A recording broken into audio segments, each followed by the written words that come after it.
Mexican food isn't Mexican food unless you eat it at the table of a Mexican mother.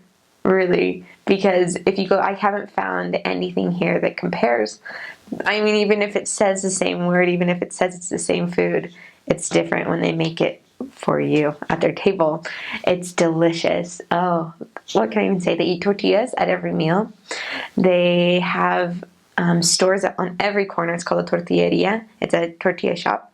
And that's all. They just have this big machine that just makes tortillas all day, every day.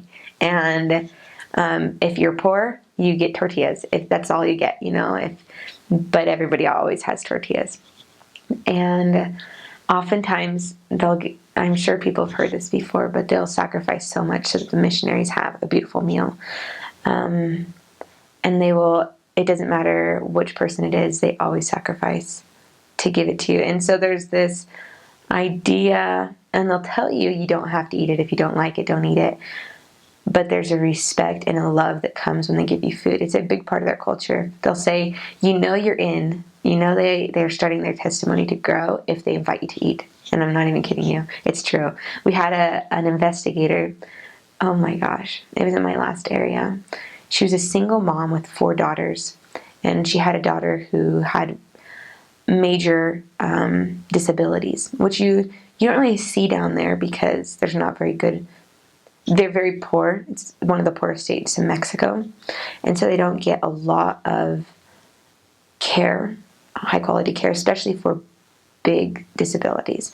And so she had this little daughter who had a growth disorder. She couldn't grow. And so she had lots of problems with that. And her husband had left her. And she was listening to us. She couldn't read, really.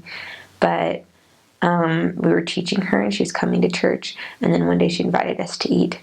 And it was so hard because we knew she had nothing. But we could not say no. There's a blessing that comes to people when they sacrifice.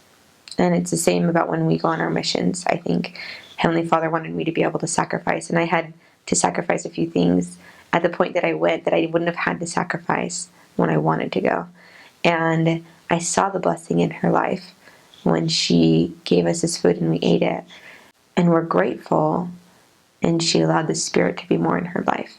It was just really interesting how the chance, allowing her to give, gave her a chance to receive the Spirit. Anyways, but the food is delicious.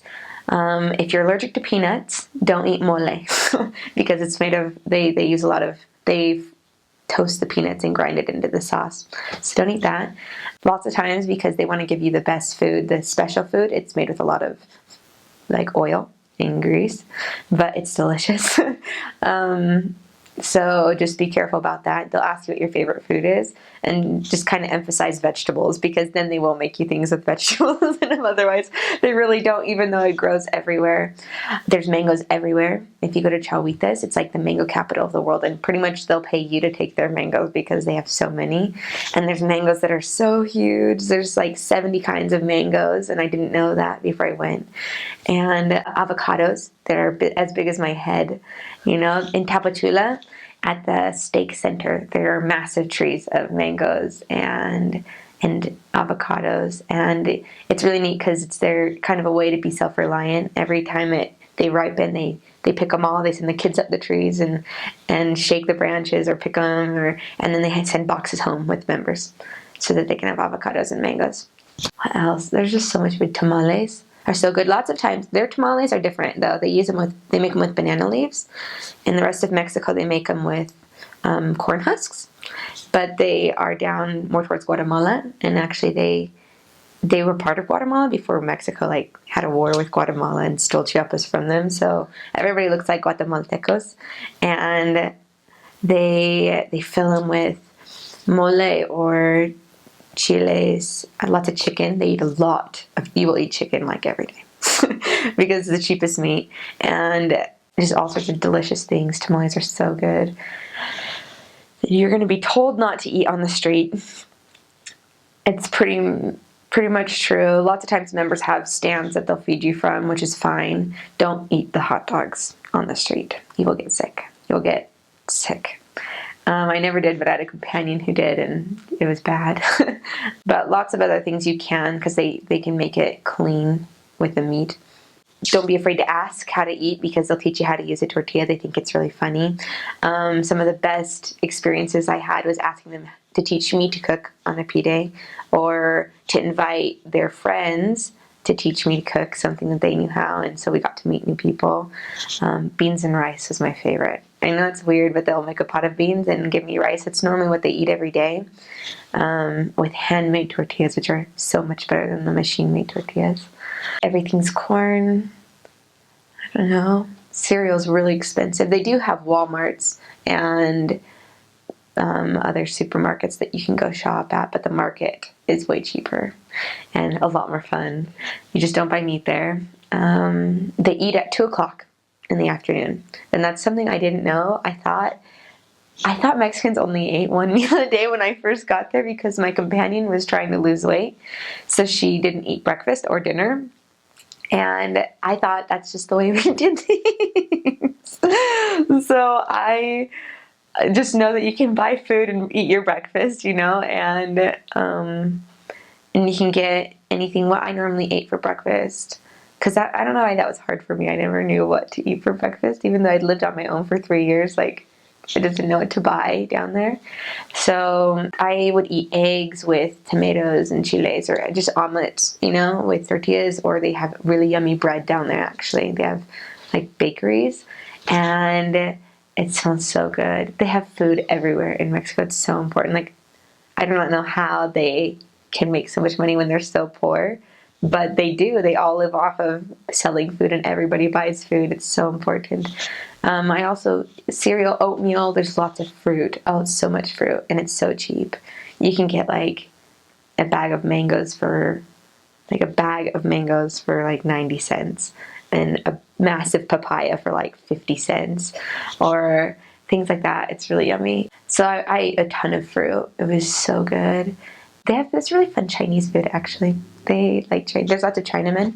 In Tapachula, there's lots of Germans and Chinese people. Actually, it's like an immigration place, because they have all the coffee plantations down there. It's really important. That was hard, because coffee's like cheaper than water, because you have to buy water in the bottles, like the big blue bottles.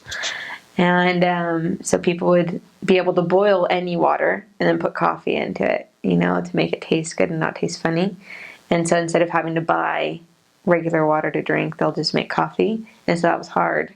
With investigators, we had a little girl, Maite, who was one of the most valiant people I've ever taught. And she's 11, or she was 11, she's 12 now. And she was really good at doing everything we invited her to do. And then we got to the word of wisdom, and she told us that all she had for breakfast ever was coffee. Like, that was her breakfast. And so we taught her the word of wisdom and invited her to live it. And so she would drink water for breakfast. And it wasn't even good water. It was bad water. And it was the only thing she had. And she gave it up for him, because she knew it was true as an 11-year-old. It's amazing. So lots of people work in the coffee industry. Members work in the coffee industry, which is what was strange for me. I haven't really come to terms with that yet either. But they don't drink it, they just sell it. And there are a lot of bars. They'll have the sisters make sure that they get home on time. They're very good about taking care of sisters. The members are awesome about taking care of sisters. They're like, they'll call you, make sure you have everything you need. There's always members who have enough to be able to help you if something's wrong. If you're sick, everybody will be there to help you. I knew members there was this girl who was gluten-free, and she was allergic to, she was gluten-free and, I don't know, dairy-free. She had a bunch of allergies, which is hard in Mexico because they can't just buy anything. But they pulled together, and because they feed us every day at 2. It was the rule. Every day but Monday, they would feed us. Some member would feed us.